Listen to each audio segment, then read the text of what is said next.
Se 2020 é um divisor de águas para a humanidade, para a cultura, então, nem se fala. A suspensão das apresentações de música, teatro, o fechamento dos cinemas e museus nos fazem repensar todo o processo de produção nessa indústria que tem sido tão fundamental para nos manter saudáveis, sãos em meio a toda a crise, né? E como prever o futuro para a cultura do Brasil? A relação com o governo federal já não era das melhores antes mesmo da pandemia começar. E depois, o que será que vai acontecer? Além da beleza que se produz na área cultural, essa é definitivamente uma atividade econômica de grande importância. Qual o papel das leis de incentivo nesse momento da retomada? Bom, para responder a tantas dúvidas e angústias da gente mesmo e refletir com a gente sobre a indústria criativa, que é tão diversa, tão rica no Brasil, o Café com Prosa de hoje recebe o advogado especializado em políticas de financiamento cultural, Fábio Sesnick, fundador da Sesnick, Quintino e Salinas Advogados. Olá, Fábio, tudo bem? Obrigada por aceitar nosso convite. Tudo ótimo, obrigado vocês por me convidar. É um prazer, delícia estar aqui no Café com Prosa. Que legal, faltou o cafezinho aqui, virtual, esqueci de trazer a xícara. Bom, no Café com Prosa de hoje, eu, Patrícia Travassos, divido a entrevista com o meu sócio na Prosapress, Clóvis Travassos, ele que cuida dos nossos clientes corporativos e ajuda a criar planos de comunicação sob medida para as marcas. Tudo bem, Clóvis? Você quer começar a entrevista? Oi, Patrícia, tudo bem? Tudo bem, Fábio? Tudo ótimo. Fábio, bom, a indústria do audiovisual, a indústria do cinema, né, está passando por um período aí de paralisação, né? Então a gente teve estreias adiadas, produções paralisadas, né? Então é um momento em que está tudo em stand-by, né, esperando o momento da recuperação. Há quem espere que não é nem em 2021, mas que os novos lançamentos vão chegar só em 2022, né, dado o ambiente de gestão de riscos, né, principalmente aí nos Estados Unidos, né. Então as seguradoras, talvez aí preocupadas com as contingências, né, não liberem novas produções, né, ou novos eventos antes de uma vacina ou antes de uma situação mais controlada, né. Como é que você enxerga aí esse momento pós-pandemia do setor de entretenimento? Bom, eu acho que você tocou aí nos pontos fundamentais, que é a questão, primeiro, do seguro, né, que hoje é o que tem criado uma dificuldade enorme para as empresas de entretenimento, porque as grandes operações conseguem fazer o que eles chamam de autosseguro, mas os pequenos empreendedores e médios, aqui nos Estados Unidos é requisição para você, enfim, colocar um show no ar, para você ter o permit, você ter a licença, você precisa ter uma apólice de seguro. Então, assim, realmente esse é um ponto delicado e que é um ponto que tem dificultado muito a volta. A segunda coisa é que mesmo os lugares que têm conseguido viabilizar a volta, ou com autosseguro, ou qualquer coisa assim, você ainda enfrenta o temor das pessoas, né, pela volta. Então, o que todo mundo avalia é falar, poxa, acho que o show pode esperar um pouquinho essa pandemia passar, quer dizer, diferente de ir ao supermercado ou de fazer alguma coisa absolutamente essencial, né? Você vai para se divertir, para relaxar, então, tanto a atividade do entretenimento ao vivo, no live, né, assim, os shows, os teatros, mas também cinemas, né, que estão exibindo audiovisual, tudo aquilo que é presencial, na verdade, tem uma dificuldade muito grande de conseguir cativar o público. A expectativa, e você foi preciso nela, de vários executivos, eu li ainda ontem uma entrevista na Variety do Mark Geiger, que foi o ex-executivo de música da William Morris, a perspectiva de quase todo mundo é dizendo, olha, a atividade normal mesmo será em 2022. E, na verdade, a gente tem aí um 2020 que já acabou, muito difícil de você conseguir resolver os problemas, e você tem um 2021 que, enfim, vai depender de quão antes vier a vacina e a cura da epidemia, né? Se ela tardar um pouco a vir, você vai, enfim, as pessoas vão acabar não voltando tão rápido. Tem ainda um outro problema, que quando a vacina existia, eu disse, tá bom, já tem uma vacina disponível e tal, Aqui nos Estados Unidos, por exemplo, essa é uma discussão que está andando muito forte, é uma coisa um pouco culturalmente diferente do Brasil, mas eles têm uma certa, eles são ele fala skeptic, né? Que eles são um pouco céticos, é isso, com a vacina. Então aqui desde o Benjamin Franklin, que era um cara que tinha medo de vacina e dizia, olha, não, essas vacinas causam problema. A gente viu recentemente um discurso do Trump fortalecendo uma das teses que, enfim, já há prova em contrário, mas de que a vacinação favoreceria o autismo e coisas do gênero. Eu tive isso dele num discurso de campanha. Então, assim, você vai ter provavelmente, para imunizar os Estados Unidos, você precisaria de 75%, 85% do país vacinado, e você deve ter, assim, 45% das pessoas que vão, enfim, aceitar ser vacinadas, o que, enfim, leva a pandemia ainda um pouco para frente, né? Então, eu acho que 2021 a gente vai lidar com essa coisa de ter a vacina e, em tendo a vacina, que as pessoas aceitem se vacinar, ou algumas até que acreditam na vacina vão dizer, deixa eu tentar deixar o pessoal se vacinar primeiro, para ver aí se não vai dar nenhum problema, e depois eu vou e me vacino. 2021 é o ano da subida, né? Quer dizer, da retomada. Da retomada, né? Você não vai ter um ano normal ainda em nenhuma hipótese, né? Vai ser um ano da volta devagar. Então, acho que assim, vão ter eventos olhando para essa coisa do distanciamento social, mas enfim, tudo numa escala muito pequena. É que nem falam agora dos drive-in, né? Mas o drive-in tem uma escalabilidade pequena, quer dizer, tem uma capacidade pequena de pessoas, o som não é o som que você vê num show ao vivo, que você usa o alto-falante do seu carro, então depende do alto-falante que você tiver, você não vai ter o melhor som, mas enfim, é uma coisa para as pessoas fazerem diferente do que ficar em casa, né? Então, assim, sempre vale. E tem a questão da viabilidade econômica também, né? A gente está vendo os cinemas voltarem a questionar se vão abrir ou não, mas para ver se isso vale a pena economicamente ou não. O que a gente viu nesse período foram muitos artistas conseguindo alternativas para as lives explodiram, shows que agora começam a aparecer de forma híbrida, né? Então, alguns shows acontecendo em casas de espetáculo para as pessoas que estão em casa, mas aí depende muito do nome do artista, e artistas já consagrados conseguem reverter conseguir vender ingressos realmente. Mas aí eu te pergunto, qual o papel nesse momento das próprias leis de incentivo para sobreviverem os artistas que estão ou em começo de carreira ou que não tem esse público mainstream, tem tanta gente, tantos seguidores, né? Qual é o papel da lei de incentivo nesse momento? É ainda mais fundamental do que já era antes? Olha, sem dúvida. Na verdade, as leis elas têm um papel dentro da economia enorme.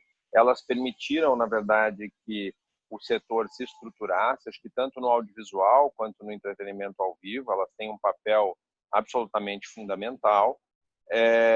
Eu acho que num cenário pandêmico para a classe artística e tal, eu acho que elas são necessárias, que continuassem funcionando com todo vigor, para que os espetáculos e tudo mais pudessem ser entregues virtualmente para as pessoas.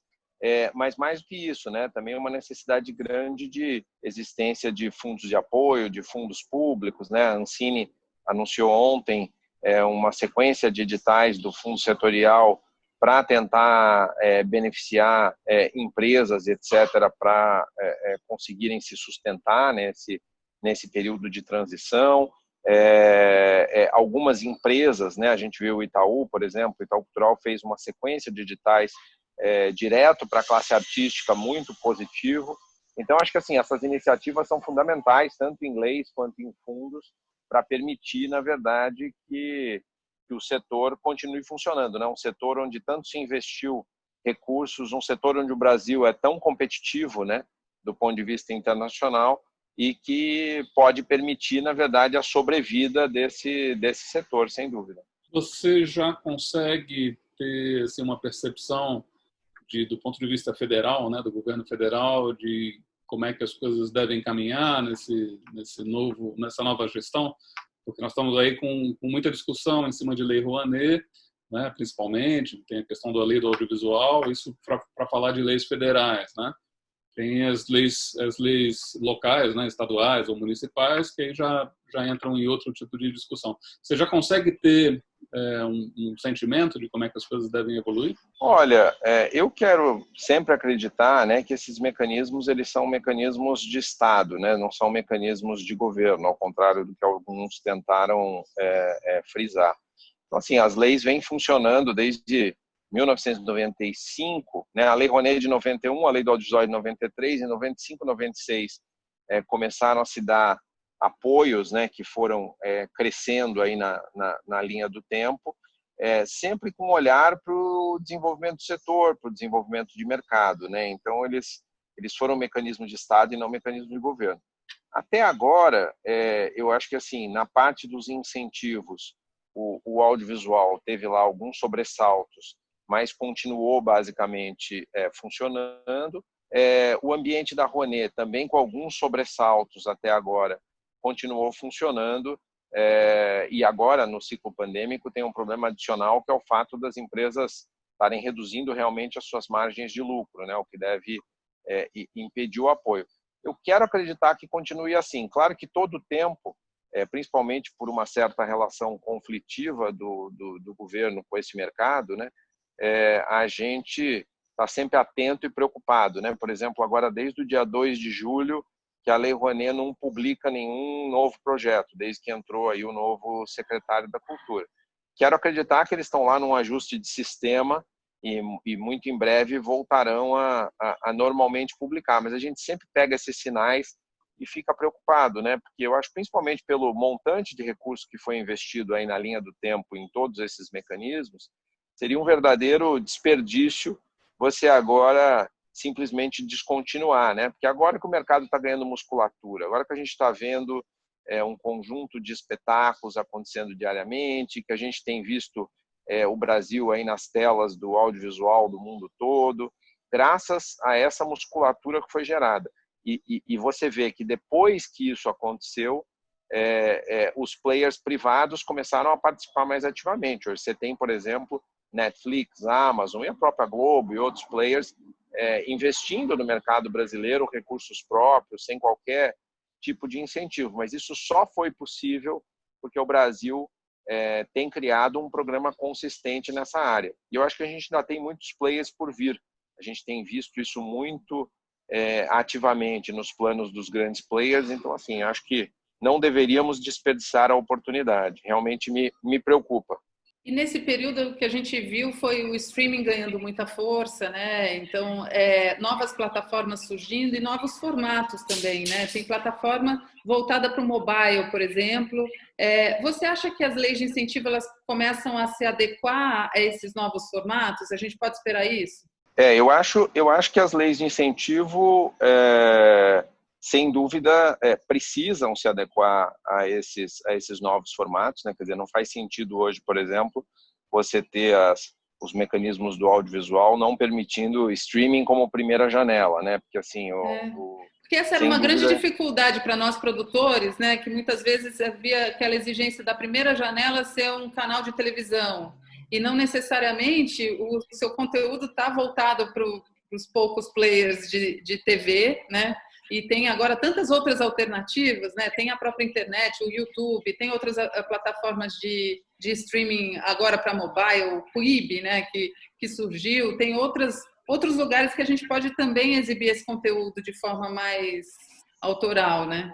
Sem dúvida nenhuma. Não, essas plataformas todas com fortes planos também de Brasil, né? O próprio Quibi lançou aqui nos Estados Unidos, está ainda com uma dificuldade de pegar o modelo, justamente porque ele se adaptou a formatos pequenos e agora as pessoas estão com mais tempo de assistir as coisas, mas eles têm plano de avançar para a Inglaterra, Canadá e Austrália, e o primeiro país de língua não inglesa seria o Brasil, nos planos dele. Então, você vê isso em todas, né? A Apple, realmente, assim, eu acho que o cenário em termos de mercado, ele é muito promissor, e ele promete, na verdade, muitas coisas importantes aí pela frente. sobre o mercado e sobre os patrocinadores, né? Eu queria puxar um tema que você acabou esbarrando nele agora há pouco, né? De como é que você está sentindo o comportamento dos patrocinadores nesse momento, né? Então, a gente tem cada lei aí lidando com um tipo de recurso, né? Então, as leis federais demandam que o patrocinador tenha lucro, né? E aí muita gente vai ser afetada nesse ano pela falta dele, né? Mas os mecanismos, tanto estaduais como municipais, já lidam com outro tipo de recurso, né? Nos teus relacionamentos, né, com empresas patrocinadoras, você consegue hoje identificar já algum movimento, né, de, por exemplo, grandes bancos que sempre patrocinaram grandes musicais, deslocando esse dinheiro para outro tipo de projeto? Você tem alguma percepção já em relação a isso? Olha, eu acho que o que aconteceu com as empresas no âmbito do patrocínio, eu não sei se você tem essa mesma percepção, mas assim, os incentivos ajudaram a criar um mercado de patrocínio que vai além dos incentivos, né? Então, hoje, grande parte das empresas que eu vejo no mercado, sem dúvida, elas tentam usar todos os incentivos que elas podem, mas assim, ela tem na política de patrocínio uma estratégia na sua política de comunicação. Então, ela divide. Isso aqui eu vou fazer um festival, isso daqui eu vou fazer um filme, quer dizer, e também tem as coisas que eu estou dando para o desenvolvimento social e para outras atividades que estão aí colocadas. Então, eu acho que, assim, claro, eu acho que algumas das empresas anunciaram uma diminuição dos números, sem dúvida, e devem fazer menos patrocínio, mas eu não vejo, a não ser que você tenha uma ruptura realmente no modelo de incentivo ou alguma coisa muito brutal, eu não vejo um fluxo de redução, quer dizer, sem dúvida, uma redução temporária, mas não numa mudança de comportamento por parte das empresas. Você está dizendo que pode ser um impacto localizado, aqui temporário, agora em 2020, né, onde eu acho que estão afetados, né? Agora vai acontecer, ou seja, as empresas estão vendendo menos, então tem menos ICMS a pagar, as empresas estão tendo menos lucro, vão ter menos imposto de renda. Então vai ter uma diminuição no fluxo de incentivos, elas devem segurar um pouco os seus patrocínios diretos, mas a sensação que eu tenho é que, assim, você vai ter, sem dúvida, uma barriga na curva, né? Você vai olhar para a curva de patrocínio que ao longo dos últimos anos no país só cresceu e vai ver uma queda nesse ano de 2020, possivelmente nos reflexos ainda que vão perdurar no ano de 2021. Mas a sensação que eu tenho é que o hábito do patrocínio das empresas existe, e eu tenho uma percepção de que ele retoma na medida em que, enfim, retomar as atividades normais dentro do novo normal. O que eu acho que vai acontecer dentro dos patrocínios é talvez uma mudança da linha de patrocínio fruto da mudança de hábito. Então, por exemplo, a gente falou muito do entretenimento ao vivo aqui no início do nosso papo, né? Mas assim, o entretenimento em casa cresceu profundamente durante a pandemia, né?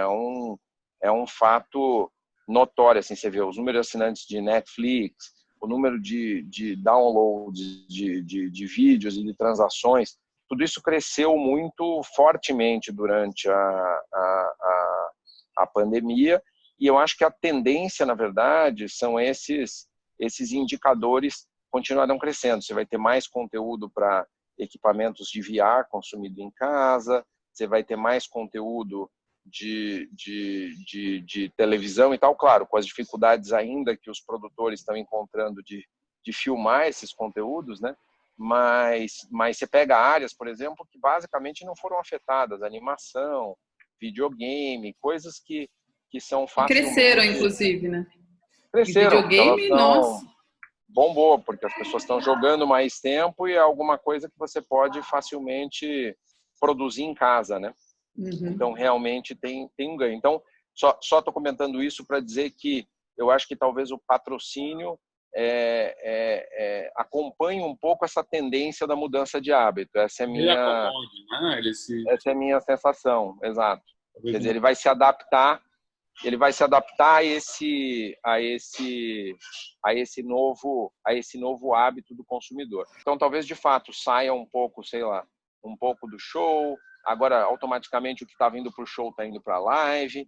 Talvez você tenha algum patrocinador que se focava em outra atividade que fale, poxa, vou apostar na atividade do audiovisual, vou tentar algum outro tipo de atividade que possa ser interessante para a minha marca, né? Falando em mudança de hábito, o que a gente viu acontecer que parecia muito restrito no tempo da quarentena, que se estendeu aqui no Brasil, pelo menos, a gente está em quarentena há 4 meses, com perspectiva ainda de ficar ainda por um tempo, né? Quer dizer, dá tempo da gente formar novos hábitos e isso ficar mais concreto, não ser só algo tão transitório, né? Então, não é que eu vou assinar um novo streaming por 3 meses, mas possivelmente eu goste desse hábito e mantenha ele para depois, né? Então, eu tenho pensado muito no surgimento de um novo movimento artístico, inclusive, desse período, né? Você acha que isso que a gente está vivendo, e aí para o audiovisual, as dificuldades de filmar e muitas produções já acontecendo de uma forma profissional dentro de casa, profissionalmente caseira, né? Então você vê séries começando a surgir feitas por casais de atores que estão em casa, ou diretor e atriz, né? Que estão fechados em casa e começam a produzir, ou mesmo produzindo de forma mais caseira ainda, com o próprio celular, mas as pessoas estão perdoando uma falta de produção, não precisa mais a superprodução, e é até legal essa coisa mais caseirinha para a gente entender como é que os outros estão vivendo, né? Você acha que esse período ele pode marcar um período de produção importante também na história da cultura? Como é que você está olhando para isso? Eu acho que sim. Eu acho que você vai ter algumas coisas que devem, enfim, ser dadas nesse período. Uma das coisas, por exemplo, no caso de shows de música, né? Então, logo você consiga, como estamos falando agora para os jogos, né? Conseguir começar a ter, sei lá, concertos sem público, a percepção que eu tenho é que as pessoas vão, enfim, encontrar maneiras de televisionar ou de filmar o concerto de uma maneira para vender ingressos para o público e tal, que você vai ter, enfim, uma experiência que você pode comprar para ter em VR, ou que você pode assistir mesmo na tela da sua televisão ou do computador, completamente única, né? Imagina você podendo ali num show olhar a guitarra do cara de perto, olhar a bateria de cima, e eu acho que assim, isso que provavelmente vai ser, né, muito breve, a maneira pela qual, enfim, vai começar a retomar a atividade dos shows, na minha opinião, vai virar uma fonte de receita para alguns tipos de concerto permanente depois. Então, assim, né, já um modelo de negócio pós-pandemia. Exato. Então, você vai falar assim, vou ter um show de um determinado artista no Royal Albert Hall em Londres, aí eu posso atender presencialmente a um custo ou eu posso atender virtualmente a outro custo, né? Se é um artista que eu adoro e aquela performance, imagina, poder ver ali ao mesmo tempo, ao vivo e inclusive conseguindo dar flashes mais de perto na apresentação.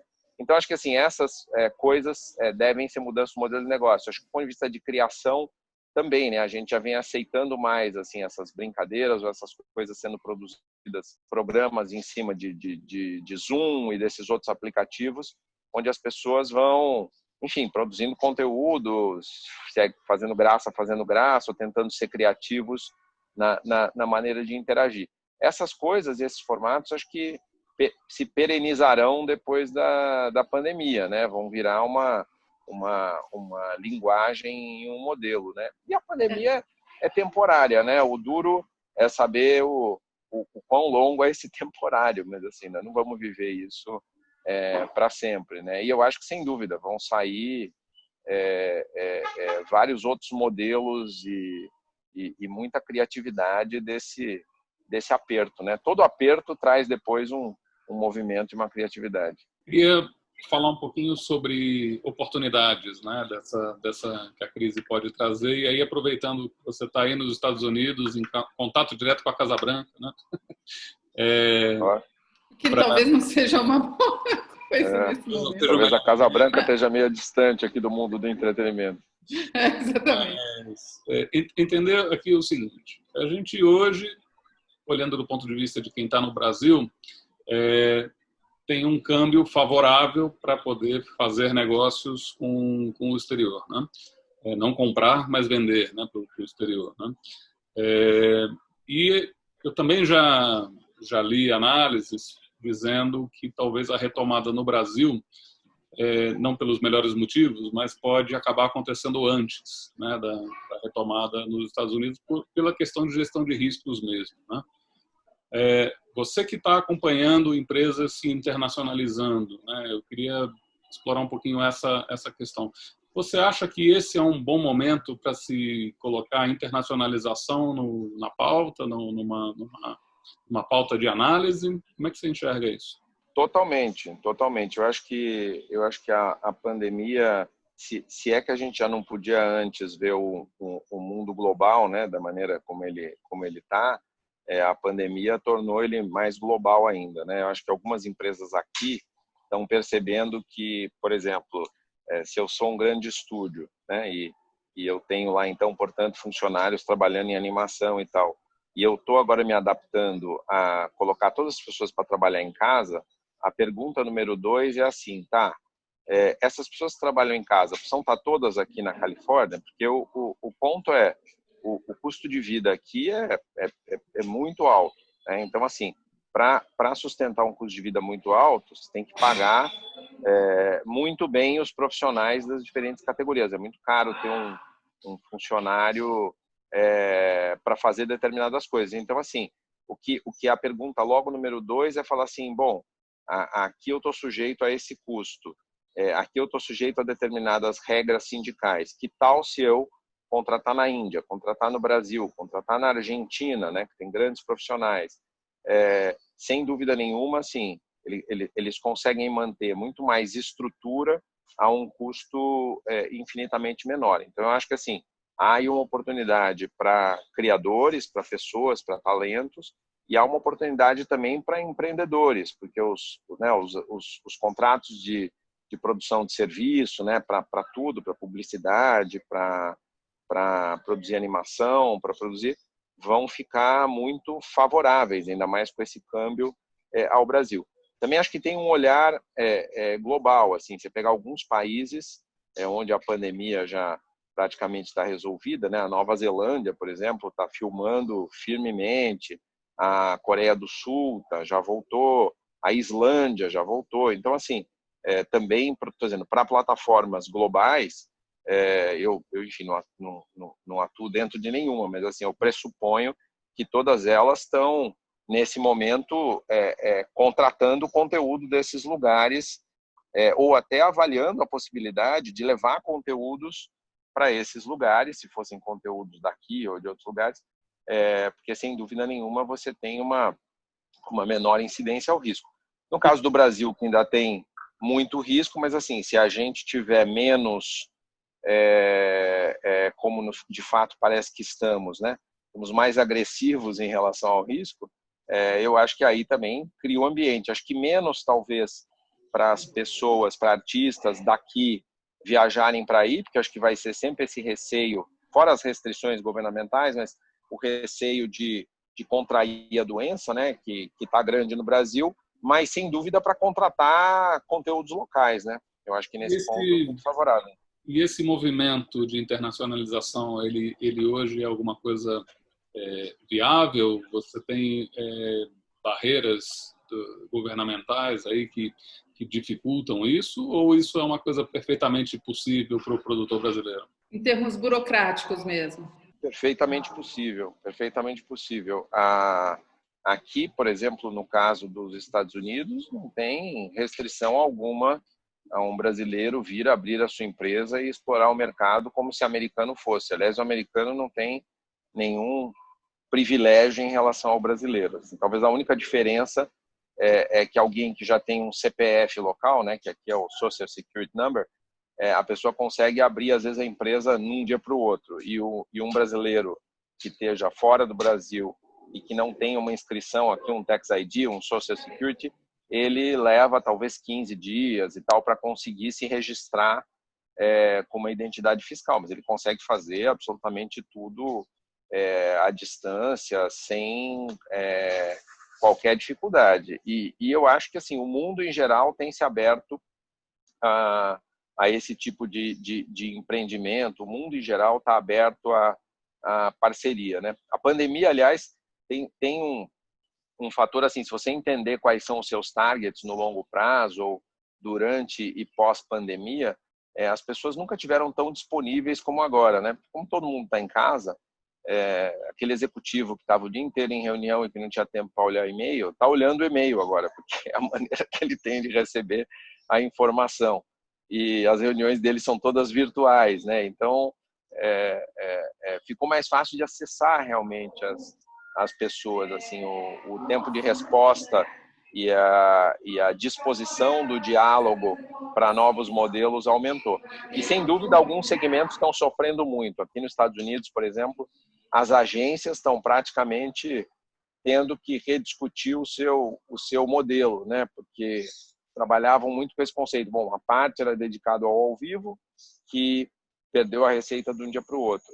E outra parte, eles já vinham numa certa dificuldade, teve uma briga com os escritores, e também as plataformas de streaming já estavam fazendo muito empacotamento diretamente. Então, assim, as agências fazem parte de uma categoria, por exemplo, que demitiu muita gente agora durante a pandemia, que estavam com dificuldade de lidar, né, com o número de pessoas e com o modelo de negócio. Então, a gente está diante de uma mudança e de uma transformação, que acho que tem que ser, enfim, aproveitada pelos players, né? Que já vinha acontecendo mesmo, as agências muitas vezes inchadas, ainda com herança de uma publicidade anterior, né, antiga, e agora na pandemia ficou insustentável, né? E aí essa mudança de modelo está de fato acontecendo, assim como a mudança da forma de trabalhar, né? Esses modelos híbridos que devem acontecer, de home office, parte no escritório, mas não todos os dias, todo mundo no escritório. Talvez isso permaneça depois que essa história terminar, né? Exatamente. Interessante estar vivo nesse Exatamente. momento, né? Não, total. A gente mesmo, no escritório, a gente deu home office até dezembro, para todo mundo, equipe, etc.